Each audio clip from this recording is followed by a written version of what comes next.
It was a very good week for very bad news. Did anything good or funny happen? Yes, we'll tell you about it next on No Suck Saturday.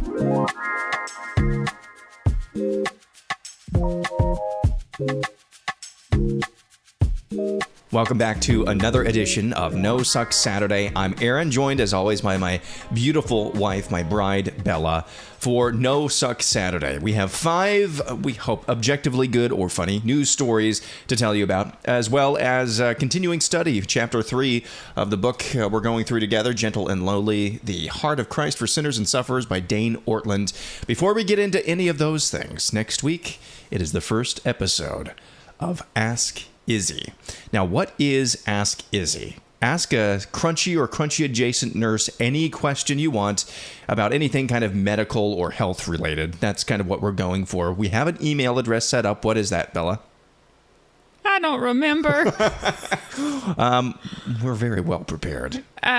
Isn't it Ask Izzy NSS? That sounds correct. You have it on your phone, right? You can pull it up real quick. Ew. Maybe. So anyway, the idea behind this podcast is that my wife is a wealth of knowledge. She really is. She spends a great amount of time researching things, what things are healthy and wholesome for our family in terms of, is it going to give us cancer? And basically everything is going to give us cancer someday. But what are we doing? Are we making it easy for cancer to get us? Those are kind of the things that Bella looks at and researches for our family.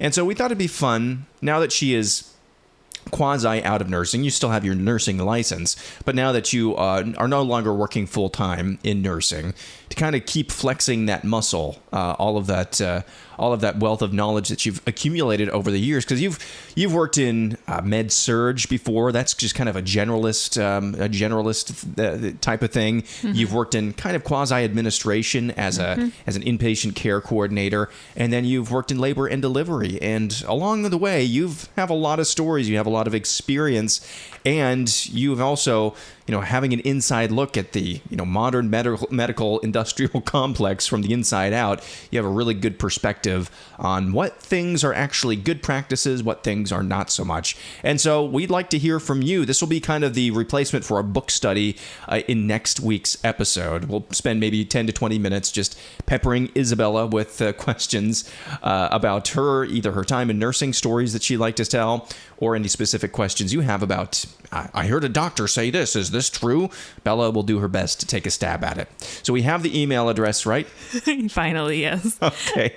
It is askizzyNSS@gmail.com. So we were right. Yeah. Right. AskizzyNSS@gmail.com. Submit your anything health related, that even if you got a wild hair, like, hey, I've always wondered this about modern medicine or working in a hospital, or, I've wondered this, is this legit? Is this a legit treatment? I heard you could, inject, I don't know, turmeric inside of your ear and it'll heal, XYZ. Is that legit?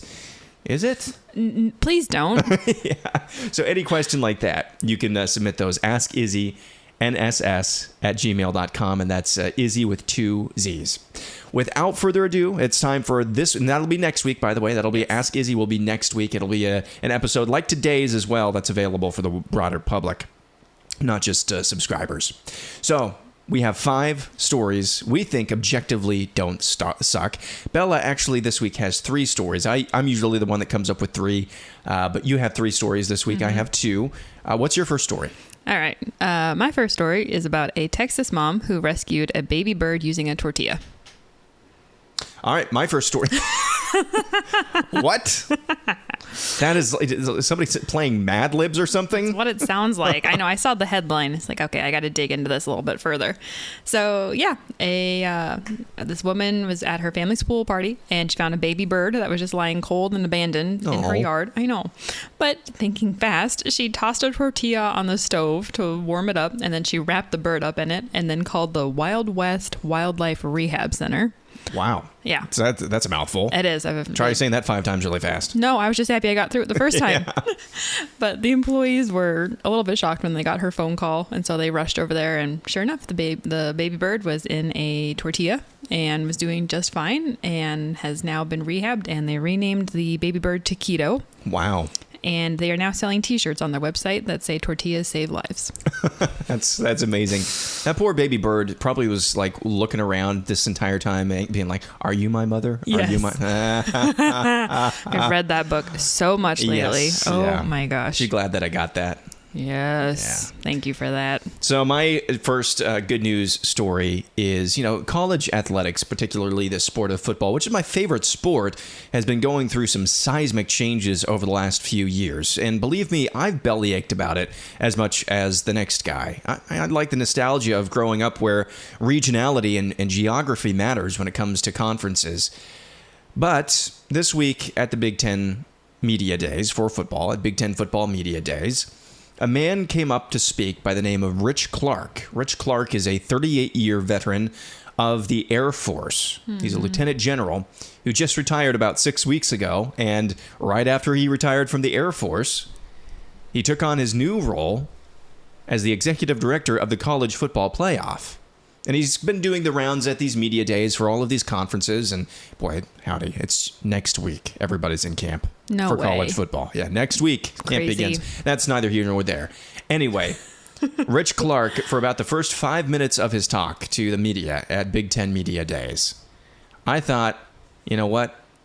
If there's ever a position called college football commissioner, I wish this guy would take it. Aww. Because if this, what you're about to hear, were the North Star of college athletics, I think we'd be at least having a very different conversation than the ones that we currently have about the state of college athletics. Listen to this. Like I said, I'm full of gratitude and excitement. And I'll tell you, the reason I'm so excited is because I get to give back to the sport that gave so much to me. I've been a fan of college football for my whole life. I played college football. I played at the Air Force Academy back in 1985. So it was a long time ago. But 4 years there, played for Ken Hatfield and Fisher DeBerry. But this sport did more for me than I think most people. First, it opened doors for me. If it wasn't for football, I'd have never gone to the Air Force Academy. And I can remember sitting on a couch in my house when Coach Hatfield, Ken Hatfield, came to talk to my parents as a high school senior. And I was not thinking about going to a service academy. And Coach Hatfield told my mom, just let him come out. And my mother, in true fashion, said, you know what, it's free, just go. And I went. I loved our coaching staff. I loved what the academy brought, and I wanted to play football there. And that's where I went. But the experiences and the people that I met were absolutely incredible. In fact, Coach Hatfield was the one that brought me in, and Coach Hatfield was at my retirement just 6 weeks ago. And those are the kinds of people, your teammates, your coaches, the people that you come into contact with. That's what football is about. But it's also about the development, and we have to keep that in mind. Developing leaders, developing student athletes to go out and do great things. I like to quote Douglas MacArthur sometimes, who said, "On the fields of friendly strife are sown the seeds that on other fields, on other days, will bear the fruits of victory." And what he's saying there is that you learn things on the field, on the court, on the track, on the ice, whatever sport it is, you learn things about life. You learn things about your character and who you're going to be and how you're going to perform in other situations that you learn playing the sport that you played. And I learned things in football that I will never, ever be able to forget, and I am grateful that they're a part of who I am. And the most, I think, telling time was in combat. I was a pilot for probably 25 years of my career, and I will never flying over Baghdad. And before we went into the breach, watching the anti-aircraft artillery flying up, watching missiles fly by, and knowing that we were about to head into something that was tough. And leading a 4-ship of B-1 bombers into that was one of the most challenging days of my life, but one of the most memorable days because of what we had to do. And what I will tell you is, after the fact, I thought that was like getting ready to go play a game. The stakes are different. the whole situation is different, but the things that you face, the character that you have to have, what you dig deep in to find within yourself to go do that is absolutely what you dig deep to go onto a football field and face an offensive lineman that outweighs you by 70 pounds and go, okay, here we are, let's do this. We have trained, we prepared, we have practiced, but everything I learned it on the football field, and I'm grateful for what it did for me. And then finally... So that is Rich Clark. He is the new executive director of the College Football Playoff. And if something like that, particularly his second point, was more the North Star for a lot of things in this country, really, for a lot of our institutions, like what are we really doing here? But particularly when it comes to college athletics. And when we're talking about college athletics, we're talking about college football because that's the main moneymaker. If that was the North Star, instead of money being the North Star, which is what it is, that's why we have all of this realignment. That's why the University of Washington is Big Ten country now. If that was more of the main point, the North Star guiding collegiate athletics, that sports are a great character revealer and developer, we'd be in a much different place. I was really... inspired after hearing him talk at the Big Ten Media Days earlier this week. I know that was a little bit longer of a story, so we need to move on, but I thought I'd share that with y'all. What's your next story?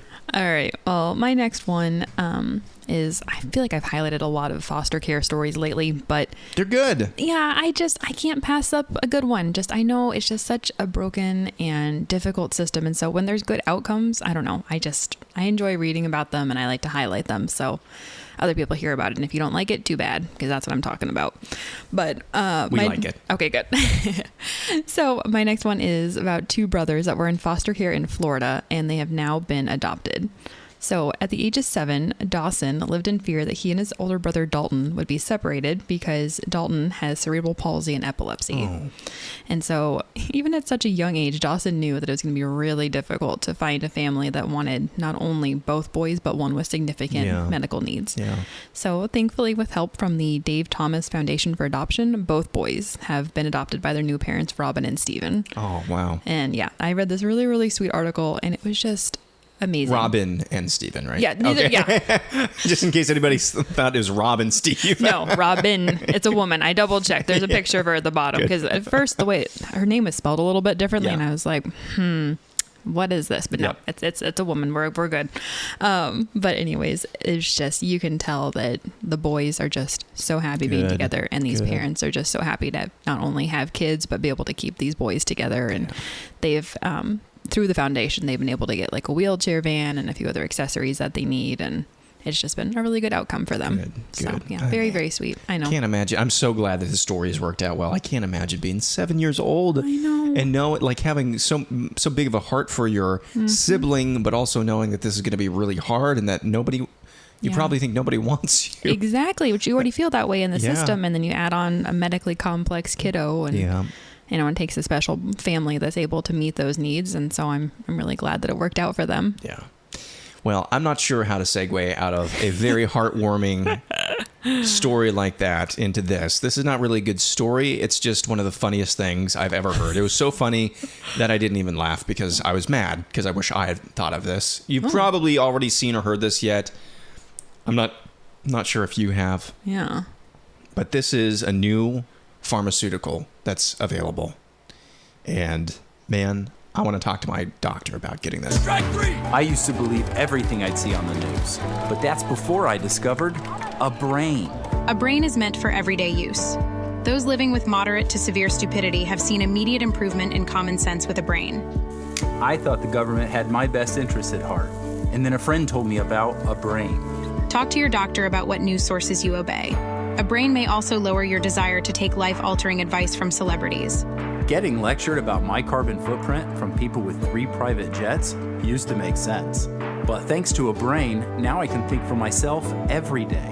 When my disregard for 3rd grade biology began to flare up, I knew it was time for a brain. Do not try a brain if you're allergic to a brain. Common side effects may include accountability, discernment, homeschooling your kids, a better understanding of economics, awareness of the stupidity of socialism, and diarrhea. For tethering yourself to reality, the only no-brainer is choosing a brain. Ask your doctor if a brain is right for you. For more information, visit tryabrain.com. Had you seen that? I have not. That's amazing. Oh, I love that. There's so many people that need that prescription. Yes. And Yeah. honestly, sometimes it's me too. No. Yes, I have my moments. Well, in terms of like moments, yes, but in terms of affect and like the way people just are, homeostasis, Yeah. no, you're doing good. Okay. Yeah. Well, thanks. I appreciate that. That's really good. All right, what's our final story this week? All right. Well, our final story actually comes from a medical center that's here in the Des Moines area. So for those of you who don't know, there's something called the Daisy Award. It's essentially a nursing award. You've gotten a lot of these over the years. Nominated, yes. Nominated, yes. Yes. And so basically patients can submit it, other nurses, doctors, whoever. Really it's just a special way to recognize nurses that have gone above and beyond. Mm-hmm. And so every month this medical center releases the winner of the Daisy Award, whoever that is. Yep. And so I thought this month's just really stood out to me for a couple of reasons. Surprised me too. Yeah. Number one, well, let me read the story and then I'll just say why it surprised me. But okay, so Daisy Award has been recognized to Emily RN for her kindness and compassionate care for a pregnant mother during an unexpected surgery. The nomination said, quote, "I ended up in the emergency room after work for an emergent appendectomy," which means removal of your appendix. "I was 15 weeks pregnant and terrified of losing my baby. Medically, everyone referred to my baby as fetus because it was so early on. To me, this is my baby and is my everything. Not only is Emily an intelligent nurse with a kind soul, she made sure my pain was under control and talked me down from a panic attack. What stood out to me was she said, quote, 'We are going to take good care of you and your baby.' She said baby instead of fetus, and she had the OB nurses come listen to my baby's heart. I was so happy that my baby and I made it through surgery together. Thank you, my friend." So It's pretty obvious Yeah. what stood out there. yeah. And they even selected that. Yes, and they didn't edit the quote. They didn't modify it in any way. They just blatantly said, literally everybody else looked at this baby like it was just a piece of tissue, an undeveloped baby, therefore a fetus. Like they're throwing their own employees under the bus. Yes, like this makes everyone Which, look really, for the really right bad. reasons. Heck yeah, absolutely. And the fact that they highlighted this just amazes me. And this has been my big point with nursing for years. Words matter. Mm-hmm. Patients may not remember the entire experience, but they remember how they were treated and they remember how they were talked to. Yep. And I worked with some providers that made some really, really stupid comments at bedside. And when I go back to see the patients the next day, like it wasn't the good things they remembered, it's the bad things that stand out.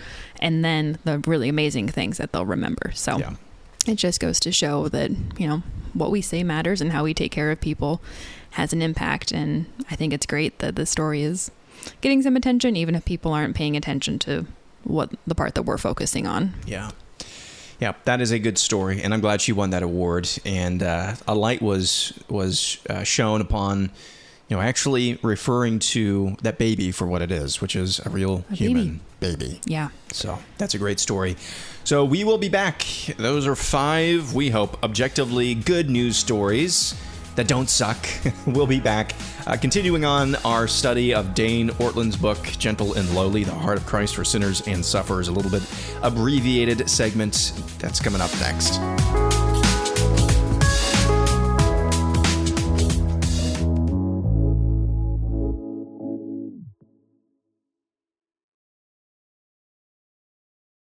Thomas Goodwin wrote that Christ's own joy, comfort, happiness, and glory are increased and enlarged by... Now, how would you finish that sentence? Usually I don't read the first couple of sentences of the chapter for the excerpt that I cold open this segment with, but maybe it's because it's at the very beginning of the chapter. I thought this was a good way to start and kind of summarize this chapter. How would you answer that question?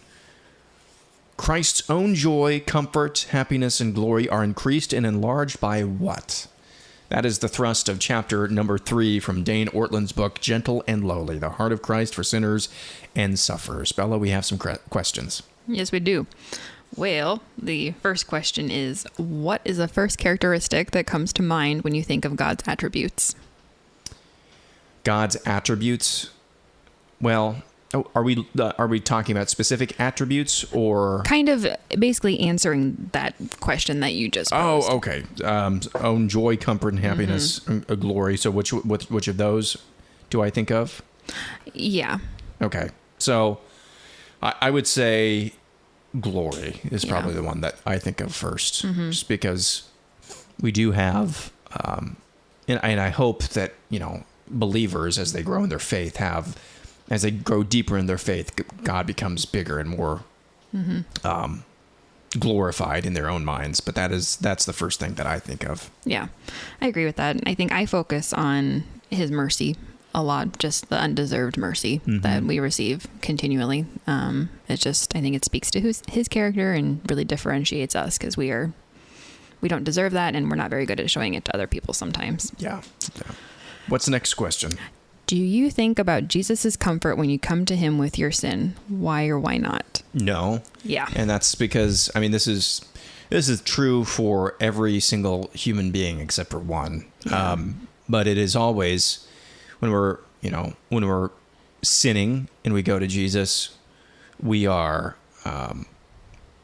tend to err on the side of guilt, which is always a lie from the pit of hell. Yep. But that is the human experience for everyone.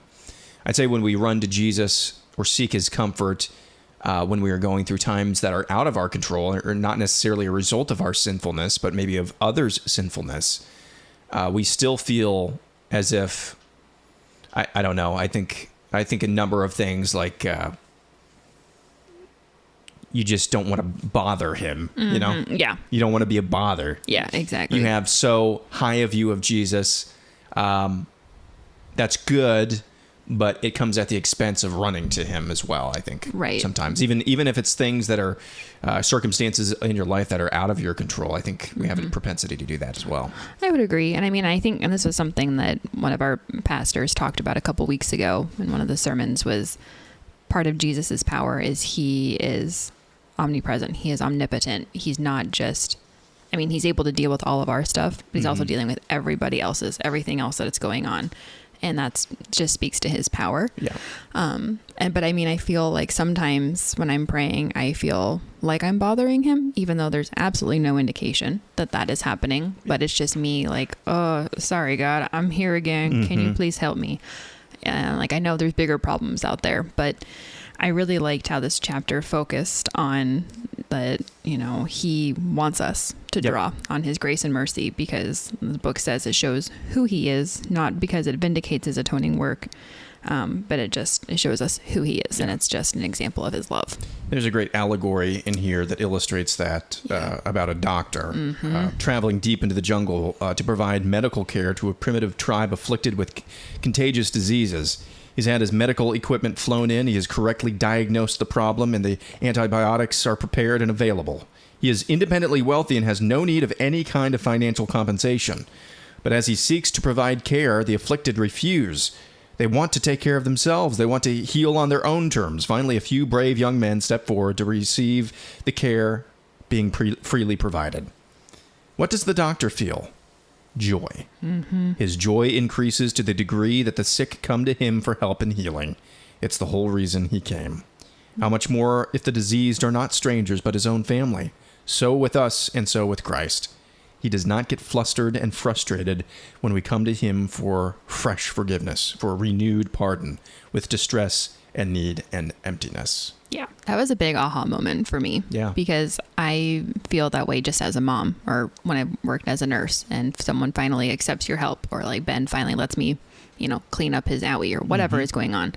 I'm not annoyed that I'm taking care of them. I'm relieved that they're coming to me and letting me help them and let them get better. Yeah. And I think that just kind of changes the way that I look at, my relationship with God, honestly. Yeah. All right, one more question. All right. In what ways do you find yourself willing to sin because of Jesus's payment for your sins? Oh, right? that was a weird question. I don't like that question. As soon as I read it, what do you mean willing to sin? Can you read it again? In what ways do you find yourself willing to sin because of Jesus's payment for your sins?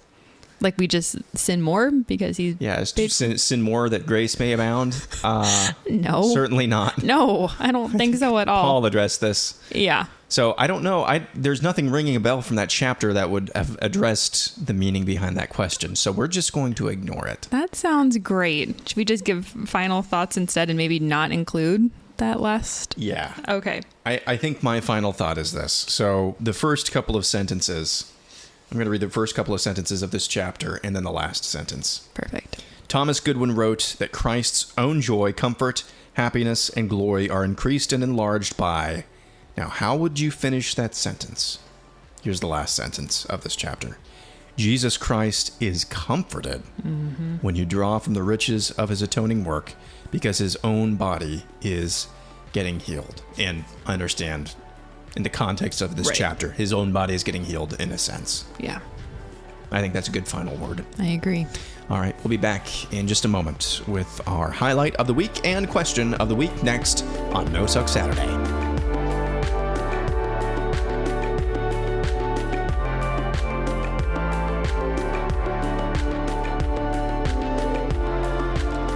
Back for one's final segment on No Suck Saturday. Always enjoy doing this with my beautiful bride, Bella, and all of you. Most of the time, our paid Apple Podcast subscriber from the AM Update channel.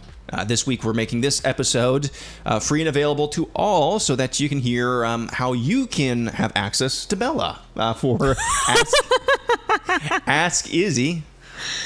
I love how you immediately took that in the worst possible sense that you probably could have. Well, but you yes. paused just for long enough for me to think about it. Ask Izzy will be a monthly segment. We originally said we were going to do it on the last Saturday of every month. We're going to do it on the first Saturday of every month. It'll be a No Suck Saturday edition that's available to everybody who subscribes across all platforms to the AM Update. And it'll just be an opportunity for Bella to ask medical and health-related questions, as well as the medical industrial complex, which you served in the belly of the beast of for 60 years. Yep. So that'll be a fun segment coming up next week. Again, Ask Izzy. You can email your questions if you have any at all. Any questions health-related, she'll research and she'll do her best. It's not official medical advice. You're not a doctor. I say we'll give a disclaimer next week, Yes. but none of this is medical advice. Yes. So please do not sue me. Ask Izzy NSS. Ask Izzy NSS at gmail.com. It's time for our highlight of the week, and I'm going to be going first this week, if you don't mind. I mind greatly. Okay, you looked really surprised there. So I was like, man, did she have something in mind here? No, go for it. My highlight of the week is the moment that each of the chigger bites stopped itching. My gosh. We were just trying to enjoy last Saturday evening, just sitting out on our deck. We have a nice deck. Okay. Nice deck. It was a nice evening. We were watching On Patrol Live, which we have on right now. We're taping this on Friday night, which is kind of rare. Yeah. We've got On Patrol Live on. I'm playing College Football 25 on the other iPad, and everything was fine. The bugs were okay. They weren't like swarming us, but they weren't not there either. Everything was fine. Went to bed that night. Everything was fine. I woke up in the morning, and apparently one or more chiggers crawled up my shorts and just went to town. Just had themselves a day. Yeah.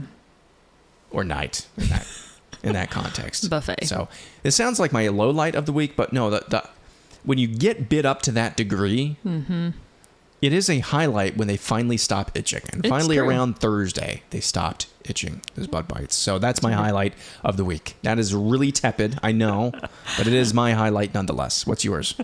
All right. Well, my highlight is that everyone is healthy and safe again.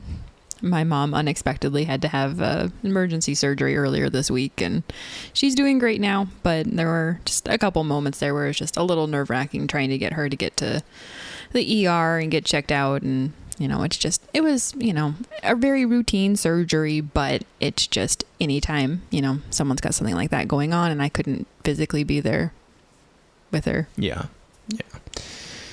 It's always rough. And when you called me on Thursday, yeah. Was it? No, it was Wednesday. Yeah. Wednesday, and told me what was going on. I'm like, oh my goodness. Yeah. Just this month Has been politically and personally, crazy. it's just been off the chain. Yeah. It's been a weird month. A month that either I'm going to remember for a long time or want to forget for a long time. I'm leaning towards the latter at the moment. But like you said, everybody's healthy. Yeah. Everybody's good. Exactly. And that's what I'm very thankful for today because, yeah, like you said, July has just been a very wild ride. Yes. And I'm hoping that August is going to slow down because honestly... Don't set yourself up for that. Well, at this point, I mean, what's left? Like a tornado coming and wiping us out? Why did you say that? You never Why know. would you say that? Well, I don't know. What am I going to do with you? I don't know. You're stuck with me. So if I'm getting swept away to the land of Oz, you're coming with me. No, I understand. I hear what you mean. Or I hear what you're saying. It's late. It is. Yeah. Or we need a brain. A brain, yes. Is it late? Maybe you should try a brain. All right, what's our question of the week? All right. Our question of the week is, what movie or movies do you quote the most? Shrek. Oh, yeah. Shrek. It's hard to... Shrek. Actually, no, it's probably been taken over by The Room. Oh, that's true. Oh, hi, Johnny. Oh, hi. Oh, hi. We have a Tommy Wiseau autograph Yes, up we on do. our fridge. Yeah. So I got you something for your birthday. Yeah. That was The Room related. It was a bobblehead. It was a Tommy Wiseau bobblehead. Yep. And but I purchased it under my name, and so Tommy Wiseau signed a card made out to me with his autograph on it. So probably The Room, and it's thanks to you. I'm glad you introduced me to that movie. We need to You're watch welcome. that again. You're right. We do. It's been too long. It has. You know, did I ever tell you how I discovered that movie? No. So I used to watch a lot of, there's a YouTube channel called Watch Mojo. Have you ever watched their stuff? Yeah. I've watched a lot of their stuff. Yeah, they're super fun. But it was on, I think it was a top 10 list of like worst movies. And it was like on the top of that list. Yeah. And I was like, okay, this movie cannot be real. So then I typed in The Room highlights and I watched that. And then eventually I finally watched the whole thing and I got obsessed. And then I got my sister into it and I got you into it. It's a terrible movie and everyone needs to see it. I feel like, to appreciate it. Yeah, you need to watch The Room and then Disaster Artist. Correct. They have to be watched, if possible, back to back, or night one is The Room, night two is Disaster Artist, because Disaster Artist I think does a pretty good job of actually humanizing Tommy Wiseau a little bit, because he comes across as crazy. Yeah, and he is. He's also kind of a tragic character too, and so is What's the name of the sidekick? Oh, Greg. Greg. So is Greg. An inspiring actor. Yeah, and he had kind of a big break. Yeah. And that went nowhere. Because of Tommy. Mm-hmm. And it's a great kind of behind the scenes, if you will, of the making of The Room. Yeah, because it's based on Greg's autobiography. Correct. Yes, thank you. And that's an adaptation. Of that. What about you? What movie do you quote the most? Well, obviously that, but I mean, I also grew up on a lot of the 2000s kind of, I don't know, chick flicks. So like Mean Girls, She's the Man, Stick It, Bring It On. Those are all of my favorites. I mean, I think, and I can, if I was, at gunpoint, I could probably quote the entirety of Mean Girls. Really? Yeah, that's how much I've watched that. You had our small group over, or the girls over. Yeah. Was it last year or earlier this year? Last year, yeah. And to we watch watched Mean it. Girls? Yes, because there was one girl in our group that had never seen it before, and then me and one of the other girls had watched it religiously. We're like, okay, you need to see this. I just think it's a quintessential young woman film. You have to see it. It's got like Lindsay Lohan before she went off the deep end, Tina Fey, Amanda Seyfried, like a lot of really good actresses. But yeah, it's a fun one. Well, that's a good question and a good place to end this edition of No Sucks Saturday. When we are back here next week, it's going to be Ask Izzy. My wife is going to be the star. Well, you already are. But you're going to be a shining star. Well, you're already a shining star. I'm going to stop now. Oh, keep it coming. Thanks for listening, especially all of our paid Apple Podcast subscribers at the $5 a month level, and everybody else taking time out of their Saturday to listen to No Sucks Saturday. Hope you have a wonderful weekend for everyone. We'll be back at it again with the AM update on Monday. Peace. Goodbye.